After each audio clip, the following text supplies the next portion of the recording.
Good morning. It is September 16th, 2025, and we are in Your Lifebook, Element 4, Section B, the second half. So in my book, it's page 116, and we're starting at Engage Our Thinking.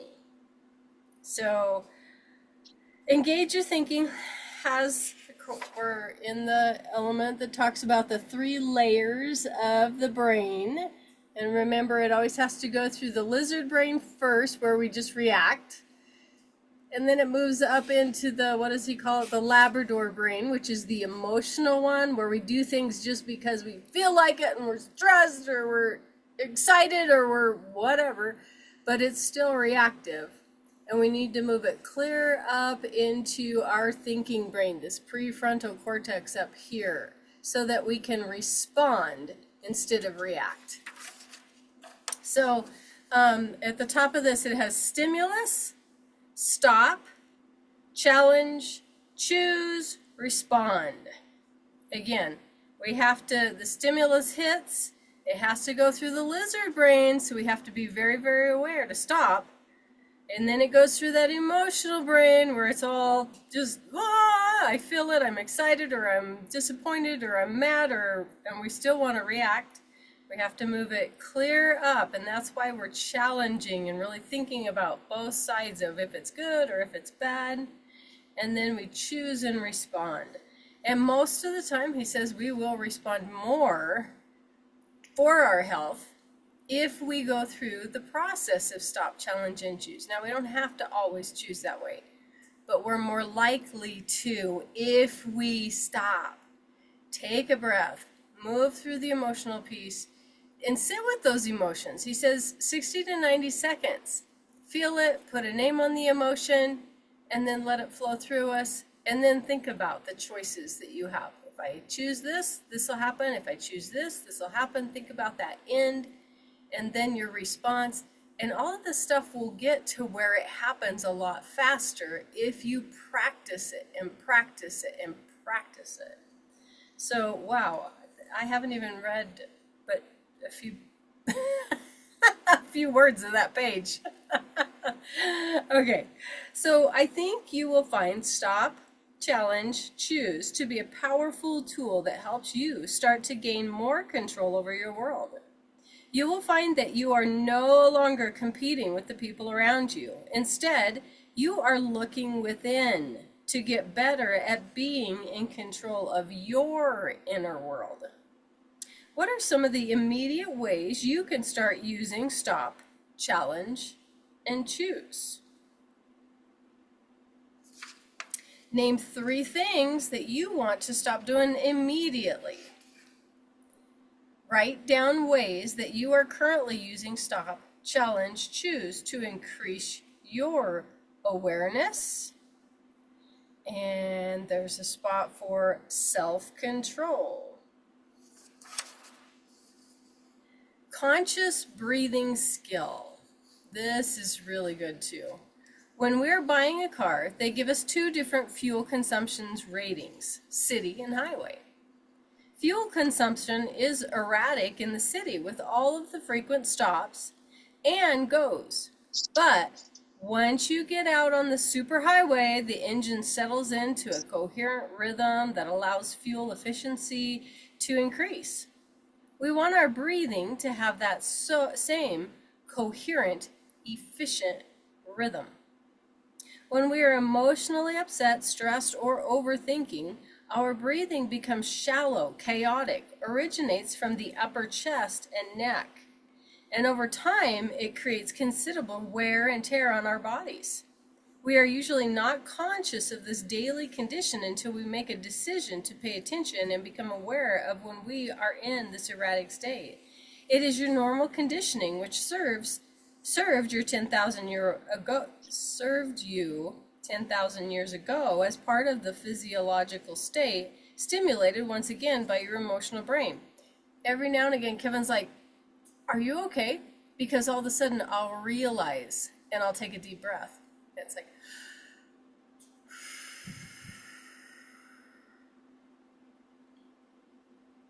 And can you feel that? It actually, when I move my belly, fill it up to my belly, I can actually feel it. This morning, it kind of ran down the backs of my arms where oxygen got where it hadn't been. It actually ran through the outside of my hips, and I could feel little tinglies. It's where the oxygen actually flows where it needs to flow, but I haven't allowed it because I've been breathing up here. And see, I didn't even realize it. And I've been doing the wind zoom, and I've been doing a couple things trying to get things ready to get here. And we get to where we hold that breathing right here instead of expanding our diaphragm and our belly. And it really is a powerful tool. It's been proven that it will bring your blood pressure down if you stop and take breaths without raising your shoulders and allow your belly to expand, and then you slowly bowl it out. Let's do one more.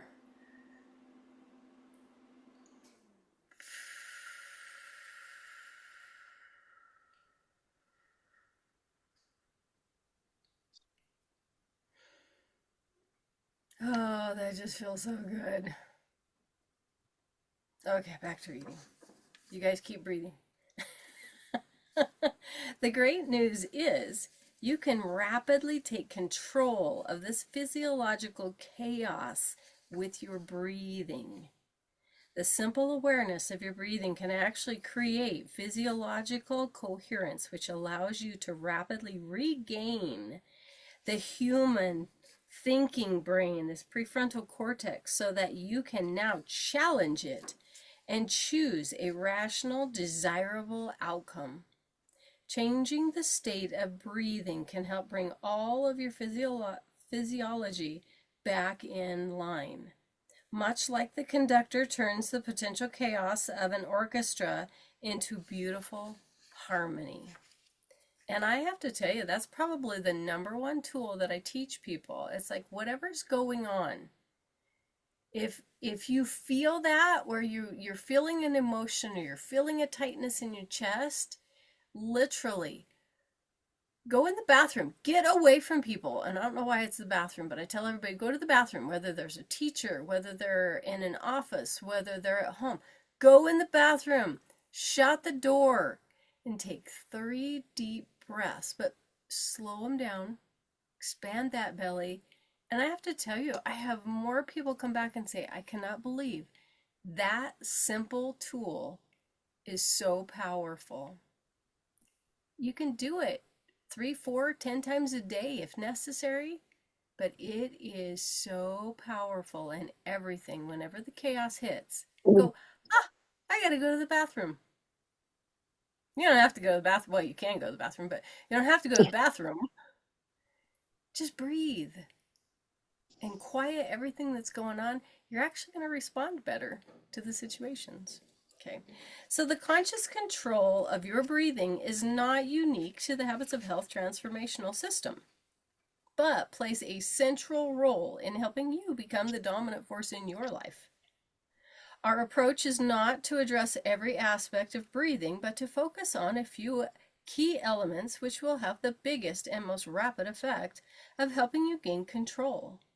The key is for you to feel natural and not contrived. First, constant rhythm. Establish a constant rhythm so that you have the same cadence on your inhale as your exhale. 4-second count in, 6-second count out, or use a 5 in, 5 out. Pick the ratio that's the most natural for you.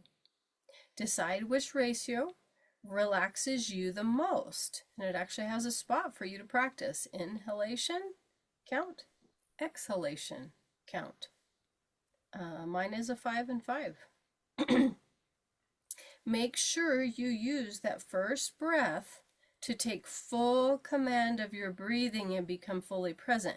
That's where I say make sure that your shoulders aren't raising, because if your shoulders are raising, you're still tense, you're still holding it in your shoulders. Make sure that it goes down and your belly expands out.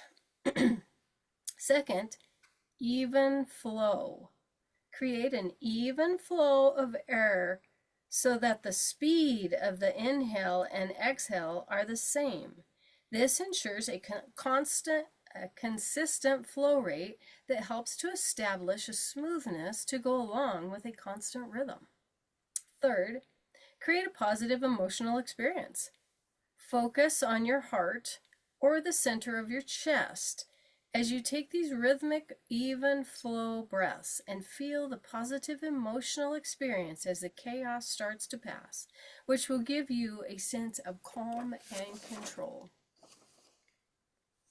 Note, not to confuse you, but I'm talking about sensing your heart region as the center of your emotions, which will help you regain your coherence with your breathing. From a mechanical standpoint, proper breathing will come from successfully engaging your diaphragm rather than your upper chest and neck. See, that's where I learned it. You can check this by placing your hand over your belly and feeling the expansion of your abdomen with each breath.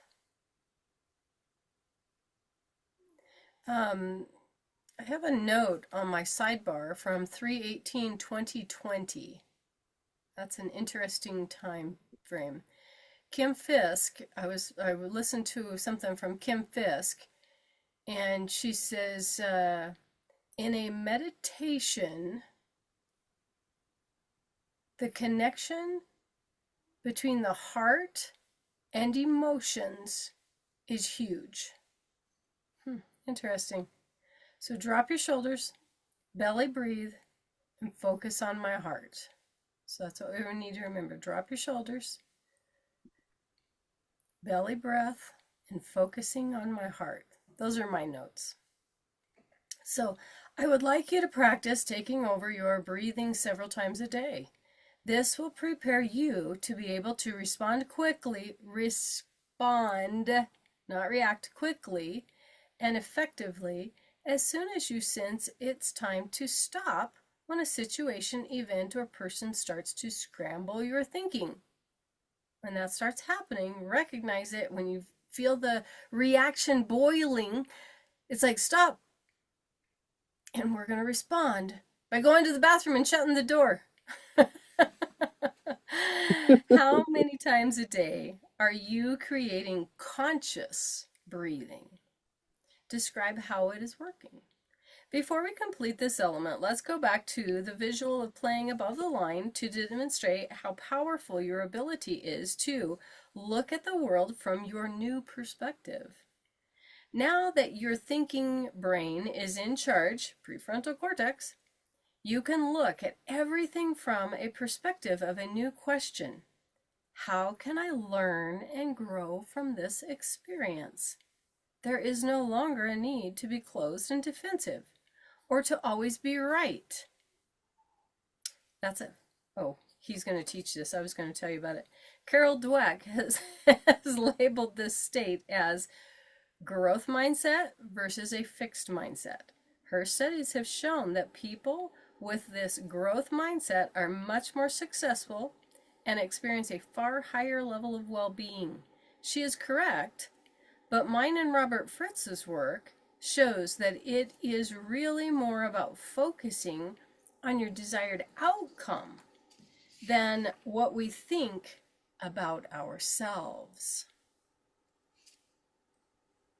Those that have a fixed mindset think they have finite ability and everything they do reflects on them personally. Has anybody ever done that before? Those that have a fixed mindset think they have finite ability and everything they do reflects on them personally. So they spend most of their time in the drama triangle.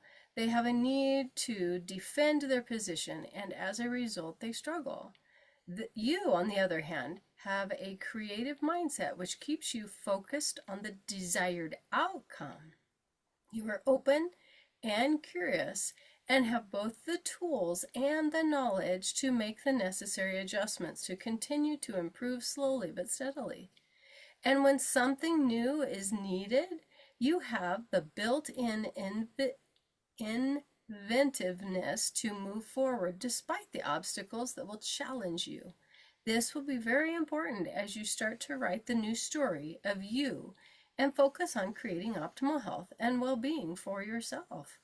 So open, curious, growth mindset is above the line, and closed, defensive, wanting to be right is this red one down below the line.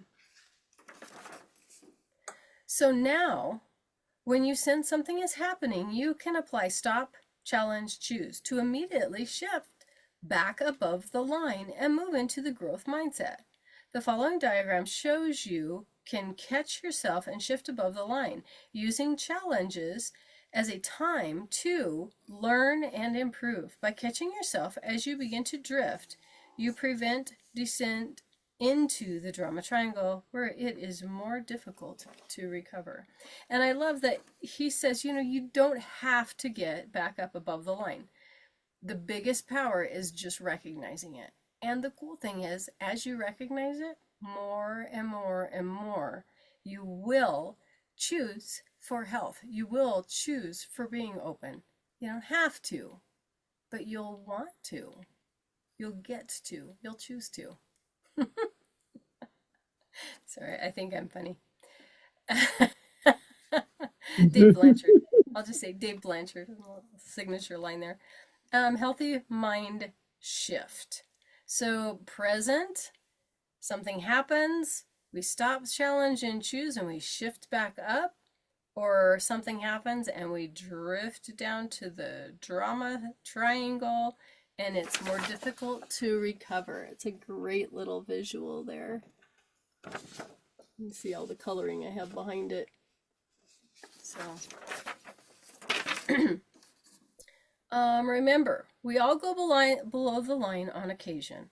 It is the ability to catch yourself when you are drifting down into the reactive mode and to shift into a growth or creative mindset that marks you as different to the majority. What this means is that you have a series of daily opportunities to develop the micro habit, the supporting habit of stop, challenge, and choose. And it's this that makes every situation as an opportunity to get better. Your Habits of Health app, now it's the Optavia app, allows you to do this daily. You have the Optavia app. When these moments arise, describe in your journal, and remember we can journal also in the Optavia app, in your journal some examples over the next week where you start to drift, but you've stopped yourself, challenged why you were thinking that way, and made conscious effort to shift and choose an outcome or a behavior that is part of your new story. Make sure you review all your notes in this element often. Also, share it with your coach and spend time discussing how these opportunities will become a reality in helping you be the dominant force in your life. In the next element, we will move from the powerful forces and strength you have within you to take a look at your surroundings and see how we can recruit the people, modify the places, and change the things that touch your world. So thank you so much for joining me on this.